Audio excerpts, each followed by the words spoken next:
ഓരോ സ്റ്റുഡൻറ് നഴ്സിനെ സംബന്ധിച്ചും അവരുടെ ക്ലിനിക്കൽ പോസ്റ്റിംഗ് പീരീഡ് എന്ന് പറയുന്നത് അവരുടെ ലൈഫിലെ one of the most important പാർട്ടാണ്. അത് ഗവൺമെൻറ്റിൽ ചെയ്യുന്നതും പ്രൈവറ്റിൽ ചെയ്യുന്നതും അവരെ അഫക്റ്റ് ചെയ്യുന്നത് രണ്ട് രീതിയിലാണ്.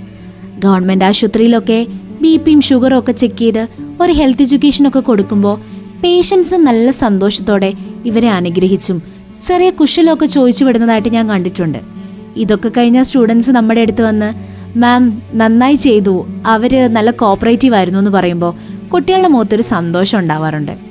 ഇതേ സമയം പ്രൈവറ്റ് ഹോസ്പിറ്റലിൽ പോയ സ്റ്റുഡൻസ് മാം ഞങ്ങളെ കൊണ്ട് BP ഒന്നും എടുക്കാൻ അവർ സമ്മതിക്കുന്നില്ല, സീനിയർ സ്റ്റാഫ് വരണം എന്നാണ് അവർ പറയുന്നത്, ഹെൽത്ത് എഡ്യൂക്കേഷൻ ഒന്നും ചെയ്യിപ്പിക്കാൻ സമ്മതിക്കുന്നില്ല, എന്താ ചെയ്യേണ്ടത്, ഞങ്ങൾ മടുത്തു എന്ന് പറയുന്ന സ്റ്റുഡൻസും ഉണ്ട്. ഇത് നേരെ തിരിച്ചു വരുന്ന സാഹചര്യങ്ങളും ഉണ്ട്. നമ്മൾ എങ്ങനെയാണ് ഒരു സ്റ്റുഡൻറ് നഴ്സിനോട് നന്നായി പെരുമാറുന്നത് അതുപോലെ ഇരിക്കും ഇനി ഫ്യൂച്ചറിൽ നമുക്ക് കിട്ടാൻ പോണ നഴ്സസും. ഇപ്പം ശ്രദ്ധിച്ചാൽ ഭാവിയിൽ വേദനയില്ലാതെ കൊത്തുകൊള്ളാം. എന്താല്ലേ?